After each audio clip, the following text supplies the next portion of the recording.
Quando os meninos nasciam, as parteiras pegavam os meninos e lançavam nas águas do Nilo para matar as crianças. Leva isso para casa essa noite. As mesmas águas do Nilo que Faraó usava para matar as crianças são as mesmas águas que Deus vai usar para colocar o cesto dentro do palácio. As mesmas águas do Nilo que Faraó usava para matar as crianças são as mesmas águas que Deus vai usar para colocar o Moisés dentro do palácio. A mesma luta que te afronta é a mesma que te honra. A mesma prova que te persegue é a mesma que te dá crescimento. As tribulações que te afloram são elas responsáveis para te levar para o centro da vontade de Deus. Jeremias escreve Lamentações, capítulo de número 3, versículo de número 21. Quero aqui agradecer a Deus pela bondade, permitir que eu pudesse essa noite contribuir com a palavra de Deus, essa conferência. Quero agradecer ao pastor dessa igreja, pastor Vilmar, a pastora Maria Helena pela confiança, também pela irmã Beth, que entrou em contato conosco, pelo carinho a qual fomos recebidos. Deus abençoe em nome de Jesus. Prazer conhecer essa igreja pela primeira vez aqui nessa cidade, nessa igreja. Tenho certeza que essa igreja tem as mãos do Senhor sobre ela e Ele continuará fortalecendo até o arrebatamento da igreja. Lamentações, capítulo de número 3, versículo de número 21, diz assim: quero trazer à memória o que pode me dar esperança. A minha tradução possa ser que seja diferente da sua. Na minha tradução Almeida atualizada diz assim: quero trazer à memória o que pode me dar esperança. Tome seu assento em nome de Jesus. Eu não sou bom para fazer propaganda de livros, até porque quando eu ia escutar pregadores e eles começavam a falar de livros, eu já ficava um pouco irritado. Eu tenho um kit de livros que Deus facultou a oportunidade de escrevê-los. São 5 livros, entre eles o último, que é Mulheres que Marcam, que é Fé, Coragem e Legado, 3 histórias de mulheres que marcaram a história. E o penúltimo é O Tempo do Fim, pela Casa Publicadora da Assembleia de Deus, desvendando os mistérios da escatologia. E tem muito mais livros, caso você queira, só tem 12 kits, estaremos ali fora para lhe servir. A história da nação de Israel, até chegar no momento trágico de Jeremias em meio aos escombros e ruínas, e escrever as suas lamentações. A história desse povo, ela começa através da vida de um homem na Mesopotâmia, por nome Abrão, e sua mulher por nome Sara. Após a queda de Adão no Éden, Deus ele passou a procurar o homem, porque após a queda nós não vamos ver o homem buscando a Deus. A iniciativa da busca sempre será em Deus e não no homem. E algo estranho, porque Deus ele desce na terra da Mesopotâmia, porque Deus ele tem um projeto que é formar uma grande nação. Deus, quando veio na terra de Ur dos Caldeus, lendo Gênesis 11, Gênesis 12 e também a pregação de Estevão em Atos 7, nós vamos observar que a chamada de Deus para com Abraão ocorreu em 2 fases. A primeira chamada foi em Ur dos Caldeus e a segunda chamada foi em Harã. Quando Deus em Gênesis 12 diz: sai da terra, da parentela e da casa dos teus pais, essa chamada ocorreu em Ur dos Caldeus, na Mesopotâmia. Mas Deus também chamou Abraão na terra de Harã. Quando Deus chamou Abraão dizendo: sai da terra, da parentela e da casa dos teus pais, há algo estranho no texto. Ninguém sai primeiro da terra. Primeiro você sai da casa, depois da parentela, e quem sabe um dia você sairá da terra. Mas Deus não trabalha com lógica humana. A primeira coisa que Deus faz é tirar o homem do lugar que incomoda Deus. E a terra de Ur dos Caldeus era uma terra cosmopolita, que perdeu a identidade, sofreu uma miscigenação. E Josué capítulo 24, do 1 ao 4 explica: Ur dos Caldeus era uma terra idólatra. Quando Deus ele tem um plano na vida de um homem ou de uma mulher, a primeira coisa que Deus faz é tirar você do ambiente que incomoda Deus. Quando Deus desceu na terra da Mesopotâmia, o propósito de Deus era formar uma grande nação. Há uma estranheza porque Deus não escolheu uma nação poderosa, pronta, colocou o nome nessa nação, e dessa nação vem o Messias para salvar a humanidade. É que Deus não quer nada pronto, Ele sempre vai começar através da vida de um homem ou de uma mulher. Deus não quer o seu projeto na mesa dele dizendo: é assim que eu quero. É Deus que entra na vida do homem, na vida de uma mulher, com o projeto dele, colocando na mesa e dizendo: é assim que eu quero. Quando Deus veio na terra da Mesopotâmia para chamar Abraão, Deus não quer uma nação pronta, mas a chamada envolve as improbabilidades. Deus não trabalha com lógica. O Deus que te chama é o Deus que chama em meio às improbabilidades. E por quê? Porque Ele vai formar uma grande nação através da vida de um homem que é idólatra, e a esposa deste homem é estéril. Vou repetir: Deus quer formar uma grande nação, mas Ele vai escolher um ventre estéril. Aliás, todas as vezes que Deus quis mudar o curso da história, de um ventre estéril Ele fez nascer o menino. Quando Ele precisava formar uma grande nação, do ventre estéril de Sara, esposa de Abraão, nascerá Isaac. Quando Ele precisa do desdobramento dessa nação, do ventre estéril de Rebeca, esposa de Isaac, vai nascer Jacó. Quando Ele precisa de um governador em Israel, do ventre estéril de Raquel, esposa de Jacó, vai nascer José. Quando Ele precisa formar uma grande nação, Ele escolhe o ventre de Sara. Mas quando Ele precisa de um avivamento em Israel, do ventre estéril de Ana, esposa de Eucana, vai nascer Samuel. Quando precisa de um libertador na tribo de Dan, esposa de Manoá, estéril, vai nascer Sansão. Quando ele precisa de uma voz para clamar o deserto, do ventre estéril de Isabel, esposa de Zacarias, vai nascer João Batista. Mas quando ele precisava salvar a humanidade, eu e você, não foi de uma estéril: eis que uma virgem conceberá e dará luz a um filho, e o teu nome é Emanuel, é Deus conosco essa noite.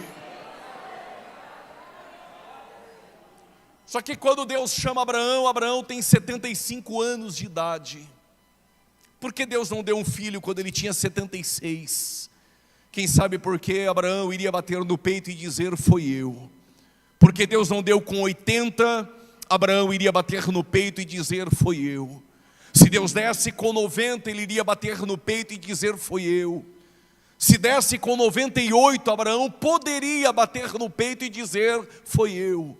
Mas Paulo, escrevendo aos Romanos, diz: Deus esperou ele completar 100 anos e estar amortecido. Amortecido não dá para bater no peito e dizer: foi eu. Com 100 anos ele olha para dentro de si e diz: não posso. É aí que Deus entra na história do homem e da mulher para dizer: eu posso. Alguém levantou a mão, vou repetir: quando você disser não posso, Deus entra na história para dizer: eu posso. Quando o médico dizer não tem mais o que fazer, é aí que ele entra na história para trazer cura, para que teu nome seja glorificado. Eu vou explicar melhor: quando esgotar as possibilidades humanas, Deus entra na história para que a glória seja dele. A história de Abraão, ela vai em seu desdobramento a Isaac e a Jacó, 12 filhos. E essa nação, ela vai crescer por intermédio de José, na terra de Gossém, no Egito. Mas quando o faraó olha para os hebreus da terra do Egito, faraó está incomodado e perturbado. Na verdade, o faraó que se levanta no trono do Egito, ele não lembra quem foi José. E a incomodação de faraó é que quando ele olha para a terra do Egito, ele vê um povo estranho crescendo. E o crescimento dos hebreus incomodou o faraó. Na verdade, o nosso crescimento o incomoda. E faraó então ele lançou um decreto. E qual o decreto? Aumenta a carga do povo, e quem sabe eles irão parar de crescer. Dá mais trabalho para o povo, e os hebreus irão parar de crescer. Quem é espiritual vai entender. O decreto é: aumenta a carga, aumenta a luta, e eles param de crescer. Mas o que Faraó precisa saber é o que está no texto em Êxodo 1. Quanto mais aumentava a carga, mais os hebreus cresciam. Quanto mais aumentava a carga, mais os hebreus frutificavam. Quanto mais aumentava a carga, mais os hebreus multiplicavam. Satanás também precisa saber, quanto mais aumenta a luta, mais os crentes estão crescendo. Quanto mais aumenta a prova, mais tem crente com a mão direita aos céus levantada e adorando a Ele. Então o Faraó, ele lançou o segundo decreto. E qual o segundo decreto? Se eu não posso aumentar a carga, que eles crescem, o segundo decreto é: mate todos os meninos que nascerem do sexo masculino entre as hebreias. Se estiver em espírito, vai pegar e vai dar glória. Se estiver na carne, pega do mesmo jeito. Só se estiver no osso para não pegar. O decreto é: se os hebreus tiverem filhos do sexo masculino, as parteiras contratadas por Faraó irão matar os meninos. Em tempo de crise, a tribo de Dan não gera. Em tempo de crise, Naftali e Zebulon também não gera. Em tempo de crise, Efraim e Manassés não gera. Em tempo de crise, Rubens e Judá não gera. Em tempo de crise, nem todo mundo é igual a todo mundo.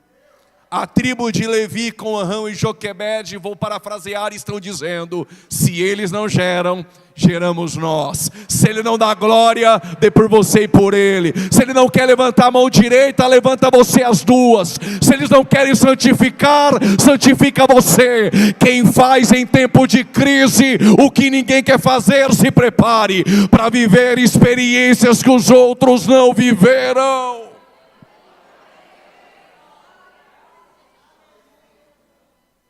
Nove meses depois, Joquebede gera. As parteiras estão esperando o menino nascer para matar. Detalhe: as parteiras são hebreias, contratadas pelo palácio. Mas nós aprendemos que hebreu não mata hebreu. Só que quando o menino nasceu, diz o texto que as parteiras sentiram temor e não mataram o menino. Porque o que é gerado em tempo de crise ninguém mata. Alguém levantou a mão, estou sentindo Deus para lhe dizer: ministério gerado em tempo de crise ninguém mata. Quando os meninos nasciam, as parteiras pegavam os meninos e lançavam nas águas do Nilo para matar as crianças. Leve isso para casa essa noite. As mesmas águas do Nilo que Faraó usava para matar as crianças são as mesmas águas que Deus vai usar para colocar o cesto dentro do palácio. As mesmas águas do Nilo que Faraó usava para matar as crianças são as mesmas águas que Deus vai usar para colocar o Moisés dentro do palácio. A mesma luta que te afronta é a mesma que te honra. A mesma prova que te persegue é a mesma que te dá crescimento. As tribulações que te afloram são elas responsáveis para te levar para o centro da vontade de Deus. Eu não sei se você vai pegar, mas eu vou dizer: Moisés é como um pão lançado nas águas. Em breve nós vamos o achar. Achamos Moisés com 40 anos de idade. Ele mata um egípcio, foge para Midian. E aí Midian, que na sarça que pega fogo, Moisés recebe a chamada de Deus. Tem 80 anos de idade, pesado de língua, sem vigor, em um deserto. Moisés cresceu no palácio como filho da filha de Faraó. Se vestiu como um príncipe. Nunca tinha ouvido a voz de Deus. Agora está no deserto, pesado de língua, 80 anos de idade e sem vigor. É a primeira vez que ele escuta Deus. E Deus vai revelar o seu nome, a qual não havia revelado para ninguém. Êxodo capítulo 6, falou mais Deus a Moisés e disse: eu sou o Senhor. A palavra Senhor está com todas as letras maiúsculas, e na nossa tradução Adonai, mas ali está com todas as letras maiúsculas, para nos trazer à tona que ali estava o nome de Deus impronunciável, que são 4 consoantes, Yud, Re, Vav, Re. Deus disse a Moisés: Abraão, Isaque e Jacó só me conheceram como Deus El Shaddai, mas pelo meu nome, Yud, Re, Vav, Re, eu não fui conhecido. O que Deus está dizendo é: Moisés, o Abraão, o Isaque e o Jacó só me conheceram como Deus Todo-Poderoso, mas o meu nome eu estou revelando para você pela primeira vez. Porque não importa o ambiente, a idade onde você esteja, Deus está sempre pronto para se revelar a nós. Essa nação ela vai crescer ainda mais no deserto, mas daquela geração que saiu do Egito, somente 2 vão entrar na terra que Deus prometeu a Abraão. Essa geração que somente 2 entrou, pereceu no deserto por conta da incredulidade. A geração que viu mais milagres, mas milagres não autentificam a fé. O que autentifica a fé ainda é a palavra de Deus. Essa nação, quando chegou em Canaã, o período judiciário dita que foi o período mais terrível da história. Cada um fazia o que parecia bem aos seus olhos. Estavam em Canaã, na terra que Deus prometeu, mas era uma geração que não tinha liderança, porque era uma geração que fazia o que parecia bem aos seus olhos. Quando estava tudo bem, eles se afastavam de Deus, e Deus levantava juízes, e eles retornavam a Deus. Quando tudo estava bem, eles voltavam a virar as costas a Deus. Foi neste ínterim até o último juiz, por nome Samuel, que tinha 2 filhos por nome Abias e Joel. Mas os seus 2 filhos não andaram nos passos de Samuel, avarentos. Israel olhou das janelas para o lado de fora e percebeu que as nações circunvizinhas, todas elas tinham um rei. Então Israel resolveu pedir para Samuel um rei. Deus daria um rei, porque em Deuteronômio 28 há as regras de como o rei de Israel deveria se portar, mas ainda não era o tempo de receber das mãos de Deus o que Deus já havia dito que iria fazer. Dura coisa é precocemente querer receber das mãos do Pai o que Ele tem para nos dar no tempo dEle. Quando Israel falou com Samuel, Samuel rapidamente foi falar com Deus e disse: Senhor, a nação me rejeita, estão pedindo um rei. Deus dissera a Samuel: eles não têm te rejeitado, eles têm rejeitado a mim. Deus escolheu um rei por nome Saul, filho de Quis, da tribo de Benjamim. Deus escolheu, mas é segundo o padrão do povo. Governou 40 anos. Dos 3 erros de Saul, o último lhe custou o reino. E qual foi o erro de Saul que lhe custou o reino? Um dia ele profetizou em 1 Samuel 10, e alguém poderia ousar dizer que ele foi profeta, mas ele também era rei. Mas na ausência de Samuel, ele quis oferecer sacrifício e foi querer ser sacerdote. Dura coisa é querer usurpar aquilo que Deus não te chamou para fazer. Quando Samuel volta, Samuel diz a ele que o reino, aquele dia, estava saindo das mãos de Saul, que governou por 40 anos. Agora Deus vai escolher um rei, não segundo o padrão do povo, mas segundo o seu coração. Davi, ele governa 40 anos e deixaram um filho por nome Gedidias, Salomão, e Salomão também governou por mais 40 anos. Era o desejo do coração de Davi construir um templo a Deus, para que ele não habitasse em tendas ou em um tabernáculo de madeira. Mas é no tempo de Salomão que Salomão vai construir a casa de Deus com glamour, com esplendor. E na inauguração da casa do Senhor, os levitas que vão tocar aquela tarde são os filhos de Asaf, Zacur, Matanias, Azarel e José. E na inauguração do templo, diz o texto, antes que os levitas tocassem, a glória do Senhor, que um dia havia habitado no tabernáculo, encheu toda a casa. Os sacerdotes não conseguiram ficar de pé, e a pergunta pergunta é: por que não deu tempo dos levitas tocarem e a glória desceu? Porque se os levitas tocassem, alguém poderia ousar dizer: foi por causa dos músicos que a glória desceu, foi por causa do talento do pregador que a glória desceu, para mostrar que Deus não depende do talento de ninguém. Para a glória dele descer, antes de tocar os instrumentos, a glória desceu. E quando a glória desceu, quem sabe os músicos mudaram o repertório. E qual o louvor? O Senhor é bom e a sua benignidade ela dura para sempre. O Senhor é bom e a sua benignidade dura para sempre.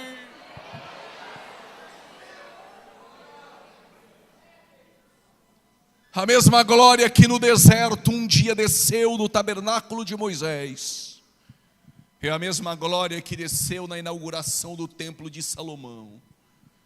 Salomão governa 40 anos e deixa um filho por nome Roboão. Roboão, quando assume o trono, ele tem duas opções: escutar os anciãos ou escutar os mais jovens. Os anciãos aconselharam Roboão dizendo: o governo do seu pai foi um governo de muitos impostos. Se você não diminuir os impostos, tu perde o povo. E os mais jovens diziam: se possível, aumenta a carga. Não tem problema não. Roboão não escutou os anciãos, mas escutou os mais jovens. Isso culminou no reino dividido. E qualquer aluno de escola bíblica dominical aprende: a partir de então nós vamos ter reino do norte e reino do sul. Os reis que passaram no reino do norte e assumiram o trono no reino do norte, nós não tivemos lá nenhum rei piedoso. No reino do norte, capital Samaria, não tinha nenhum templo, não tinha glória. Jeroboão colocou 2 bezerros entre Dan e Berseba e dizia para o povo em Samaria: Deus habita aqui. Em Samaria, no trono, nós não tivemos nenhum rei piedoso. Todos os reis foram idólatras, como nós acostumamos a ouvir Acabe, que se casa com Jezabel, filha de Tibaal, e trouxera deuses da Fenícia para dentro do contexto de Samaria. Mas em tempos de crise, de inércia espiritual, de crise moral, Deus sempre levantará um profeta verdadeiro. Deus levanta Elias com uma sentença: no decorrer dos anos não cairá chuva sobre Israel e nem orvalho. A mensagem de Elias era: se Samaria depende de Baal para trazer chuva e trazer sol, a partir de agora, o único Deus verdadeiro, que é muito maior do que Baal, vai ensinar o povo que sol, chuva e bênção só depende dele.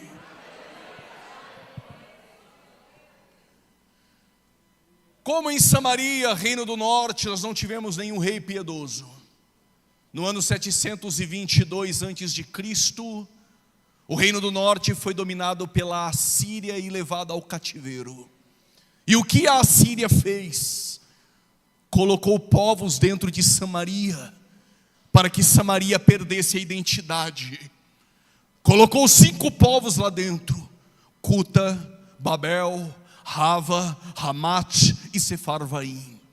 Cada povo levou o seu Deus, cada povo levou a sua cultura. E quando Samaria percebeu outros povos, outros deuses, outra cultura, se infiltrou dentro de Samaria, que mudou até a identidade do culto. E o que Deus fez, irado, enviou leões para matar o povo em Samaria. E o povo de Samaria sendo mortos por leões, um sacerdote foi até o rei da Síria e disse: ó rei, o Deus daquele povo enviou leões para nos matar, porque nós não sabemos o costume do culto do Deus da terra. O rei da Síria disse: então faz o seguinte, traga um sacerdote nomeado por Jeroboão, e nós vamos ensinar para o povo a manha do culto. Permita-me a minha expressão. Samaria aprendeu a liturgia do culto, decorou as músicas do culto, até o cutuca 2 ou 3 que o pregador costuma fazer, os seus movimentos e seus jargões. Eles sabiam tudo sobre culto: a hora que começava, a hora que terminava, o endereço do culto, o cutuca 2 ou 3, chacoalha 6, até os jargões eles sabiam de cor. Toda a liturgia, a hora da oferta, a hora de ir embora para casa, e a adoração acaba às 21h30. sabiam tudo sobre o culto, só para calar leões, mas nunca conheceram de fato o Deus do culto. Enquanto isso, no Reino do Sul, nós tivemos alguns reis que prevaricaram, mas nós tivemos alguns reis piedosos. Josafá era o rei que fazia alianças erradas, mas ainda assim orava a Deus em busca de uma direção na boca de um profeta. Por que não falar de Ezequias, que quando recebeu a sentença de morte por Isaías, orou, enterneceu o coração, e Deus pediu para que o profeta voltasse atrás e acrescentasse 15 anos de vida. Por que não falar de Josias, que tinha por pai Aminon e o avô Manassés? O seu pai Aminon era um idólatra, um crápula, e seu avô Manassés, segundo a tradição, é aquele que matou Isaías serrando ao meio. Fechou a porta do templo, tirou Deus de dentro da casa, colocara deuses e ídolos lá dentro, e tem mais, como um bruxo e um feiticeiro, matou os filhos passando pelo fogo do vale de Inom. Esse era o avô de Josias, e o pai de Josias um idólatra. Alguém poderia dizer: esse menino tem tudo em sua volta para ser o que não presta. Mas eu tenho uma boa notícia: o contexto em que você cresce e a herança da descendência que você recebe, não é ela que define o teu destino ou a tua história, mas é o Deus que você serve que muda o teu destino e transforma a tua história. Permita-me dizer isso essa noite. Talvez alguns que estão aqui me ouvindo, como Timóteo, receberam dos pais uma herança de fé. Mãe Eunice, vó Lloyd, Timóteo recebeu uma herança de fé. Que bom saber que alguns nasceram em um lar cristão, ainda que não exista berço evangélico para comprar em lugar nenhum. Mas existem aqueles que cresceram em um ambiente de traumas, de abusos, de pais alcoólatras. Mas a notícia é: a herança que Josias recebeu, não é ela que definiu a tua história. Diz a Bíblia que Josias seguiu os passos do seu pai Davi. Quando li isso a primeira vez, fiquei perplexo. O seu pai não era Davi. Mas se você não encontrar na tua prole biológica uma herança espiritual, na história haverá alguém com um legado, e são os pais espirituais que nós podemos nos espelhar. Hebreus 11, somos rodeados de uma nuvem de testemunhas. Há alguém equivocado que pensou que em nossa volta há muitas pessoas olhando para nós, para ver o que nós estamos fazendo. O erro teológico. Uma nuvem de testemunhas é a galeria da fé de Hebreus 11, é a nuvem de mártires que estão em nossa volta. Se você fraquejar na fé, olhe para Abel, olhe para Abraão, olhe para Sara. Mas se eles não forem suficientes, eu te apresento alguém que ele é o autor e consumador da vossa fé.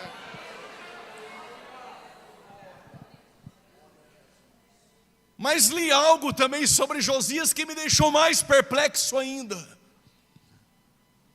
Livro das Crônicas diz que nenhum rei se converteu de todo o coração como Josias.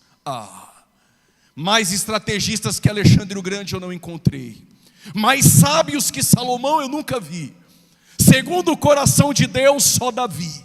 Mas com o coração convertido, diz a Bíblia, é Josias. O contexto não iria definir isso, os seus pais não iriam definir isso, mas ele um dia encontrou o livro da lei por intermédio de Ilquias. E quem tem um encontro com essa palavra, remove os entulhos da religião, e a tua história nunca mais será a mesma.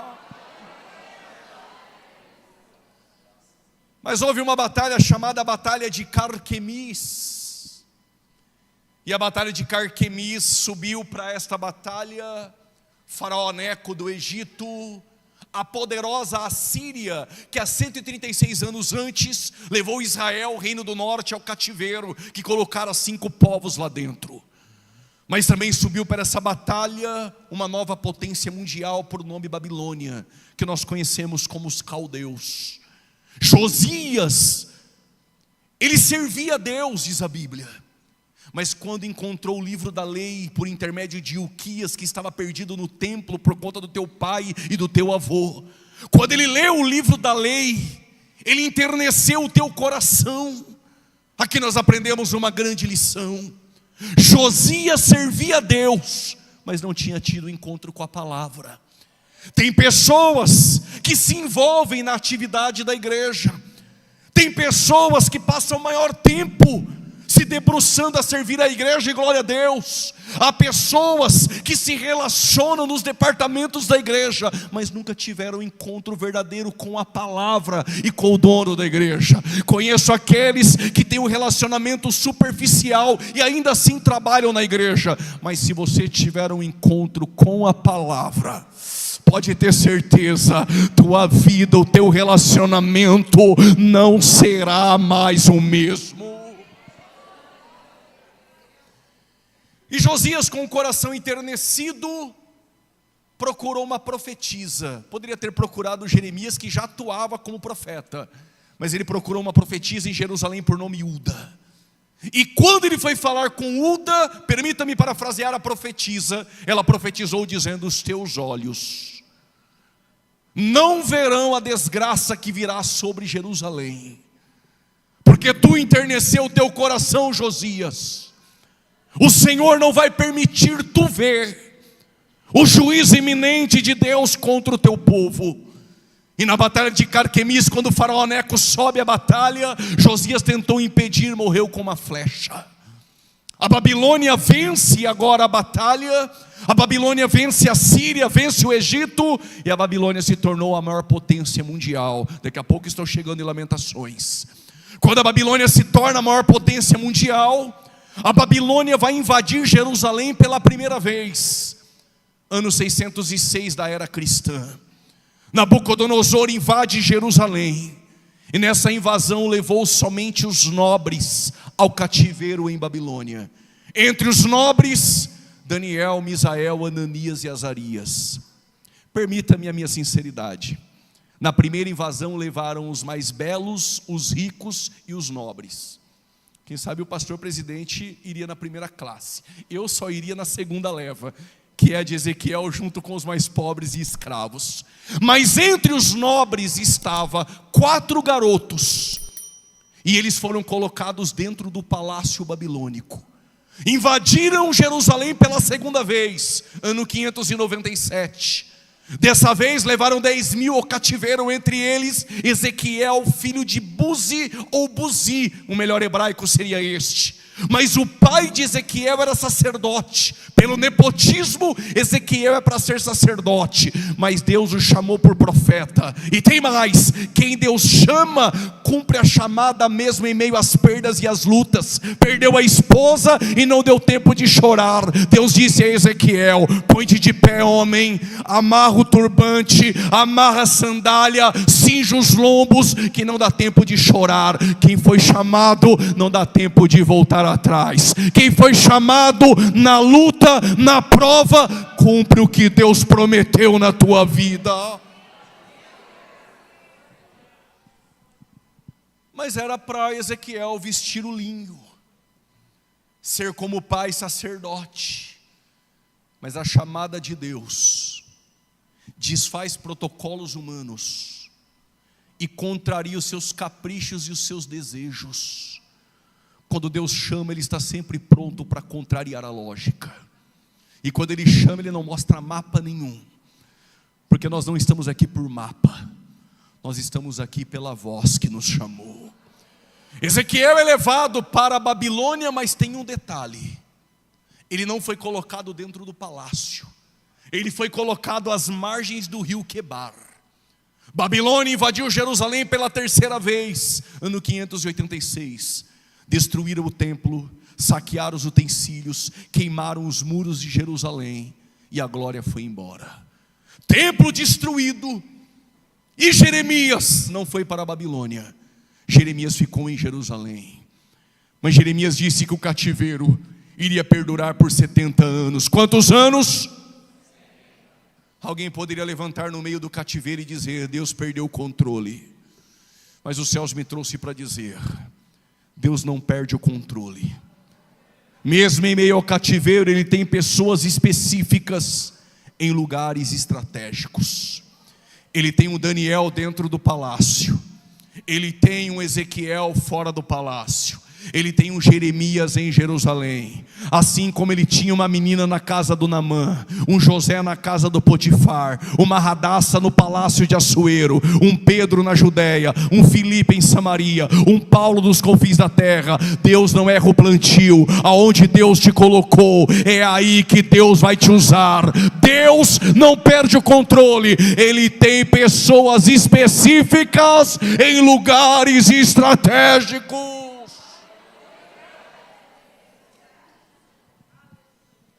Para cada ambiente do cativeiro, Deus tinha um crente.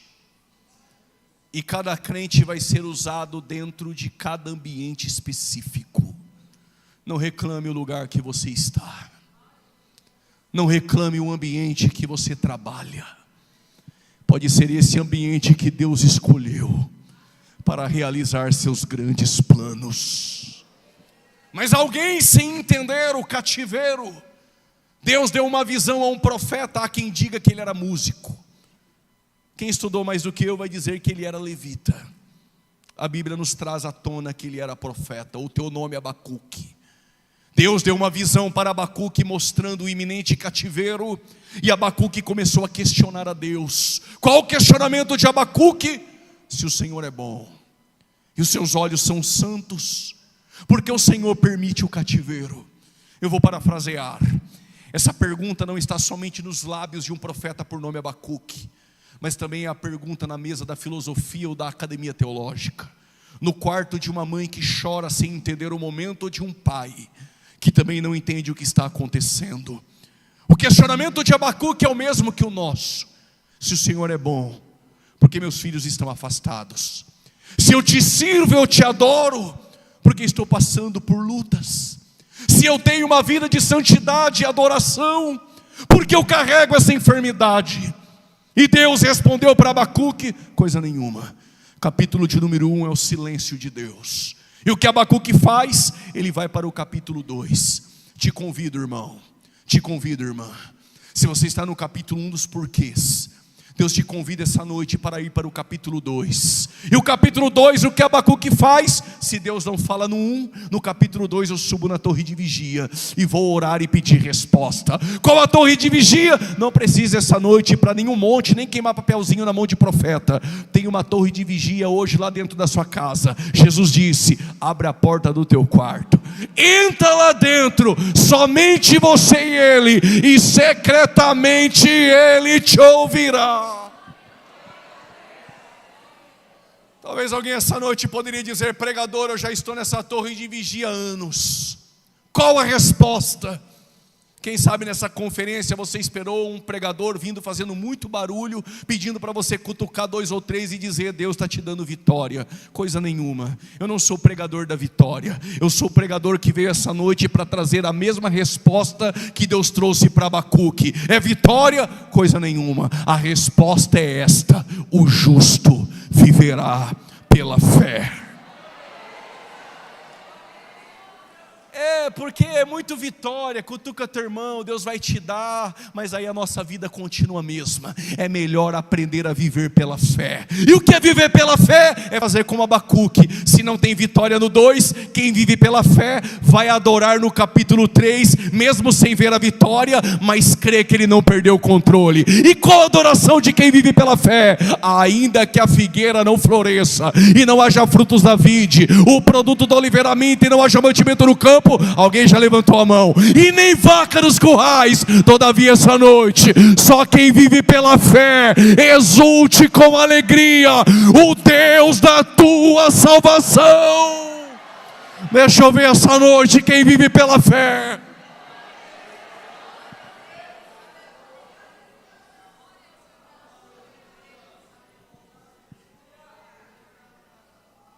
Araia mandas.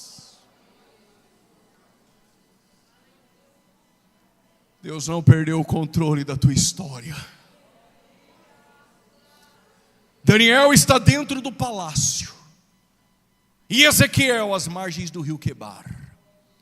E por que Daniel está dentro do palácio? Porque um rei vai sonhar. E quando o rei sonha, precisa de alguém que revele e alguém que interprete. Se Faraó te liga e conta o sonho, dá até para tentar interpretar. O duro é quando Nabucodonosor sonha e ele diz: não vou contar o sonho, eu quero que revele e depois interprete. Arioque, chefe da guarda em Babilônia, passaram um pregão em Jerusalém, procurando mago, astrólogo e adivinho, ou profeta do Pix, que pudesse revelar o sonho. Nenhum mago, nenhum astrólogo, nenhum adivinho e nenhum profeta do Pix revelou o sonho. Mas tinha um jovem que no seu quarto orava 3 vezes ao dia. Nem dê glória a Deus porque ele orava 3 vezes ao dia. Ele só fazia lição de casa, porque todo judeu ora 3, muçulmano reza 5. Não me pergunte como isso funciona, mas eu e você, Paulo disse, é sem cessar. Orando 3 vezes ao dia, Deus deu a ele a revelação. E Daniel compareceu diante do rei e diz: tu sonhou com uma estátua, cabeça de ouro, peito e braço de prata, ventre e quadril de bronze e perna, ferro e barro. Que é a revelação e a interpretação? A cabeça de ouro é o teu reinado Babilônia, o peito e os braços de prata, o reinado inferior, os medopersas de Ciro e de Dário, e eles vão dominar a tua Babilônia, Nabucodonosor. Mas tem mais: o bronze, que é o quadril, e o ventre é Alexandre o Grande, filho de Filipe o Macedônio, é Grécia. E por fim, ferro e barro, um reinado que é o 4º reino, é Roma. Mas tem um detalhe no teu sonho. E não é que tu viu uma pedra? E a pedra vinha sem auxílio de mãos, colidia contra os pés da estátua e a estátua se rompia. A pergunta que gravita entre nós essa noite é: quem é a pedra, Nabucodonosor? Um dia Jesus está na região de Cesareia de Filipe e ele fez uma pergunta. Não era teste de publicidade, mas Jesus disse: o que as pessoas dizem que eu sou? Alguém disse: estão dizendo na rua de baixo que o Senhor é Jeremias, estão dizendo na esquina de cima que o Senhor é João Batista, e lá no bairro de baixo tem um pessoal falando que o Senhor é Elias. E vocês? O que vocês dizem que eu sou? Eu não sei aqui nessa cidade, mas em Campinas, São Paulo, aos domingos, 9 horas da manhã, bem feito para quem não vem na escola bíblica, as testemunhas de Jeová, que tem como fundador Charles Taze Russell, dizem: Jesus não é Deus, Ele é só uma criatura que foi criada em algum tempo da eternidade. Se perguntar para os Mormons, que tem como fundador Joseph Smith, eles dizem: Jesus é um polígamo casado com Marta e Maria. Em João capítulo de número 2, as bodas de Caná, o mesmo irmão de Satanás e filho de Adão. Se perguntar para os adventistas do 7º dia, eles dizem: o nome honorífico é Arcanjo Miguel. Se perguntar para a maior religião que cresce em Hollywood, os budistas de Siddhartha Gautama, eles dizem: ele é só um modelo de liderança a ser seguido, ele nunca foi Deus. Se perguntar para os muçulmanos, eles dizem: Jesus é só um profeta e nada mais. Se perguntar para os kardecistas e gnósticos, eles dizem: ele nunca teve um corpo, somente um espírito elevado que no hinduísmo alcançou o karma. Mas se nós pudéssemos caminhar há 2000 anos atrás, encontrasse uma mulher em Samaria sem um cântaro na mão, ela iria dizer: para eles eu não sei, mas para mim ainda é aquele que tem água da vida eterna.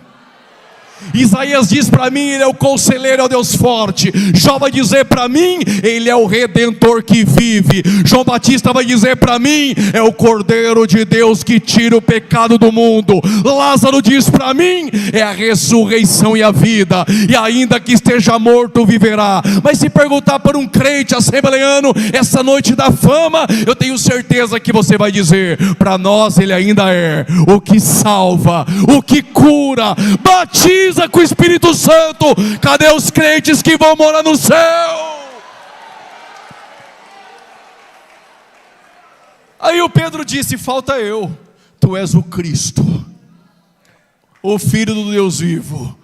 Bem-aventurado és tu, Simão Barjonas, a saber, Pedro, nem carne nem sangue te revelou. Mas se a pergunta na fama essa noite é: quem é a pedra? Sobre esta pedra Estou sentindo Deus. Sobre esta pedra edificarei a minha igreja, e as portas do Hades, das ânsias da morte, não prevalece contra ela. O que eu quero lhe dizer, Nabucodonosor, é que Babilônia passa, os medo-persas passam, Grécia passa, Roma passa, Bolsonaro passa, Lula passa, o pregador passa, teu cantor favorito passa, mas a pedra é Cristo, e o teu reino é eternamente.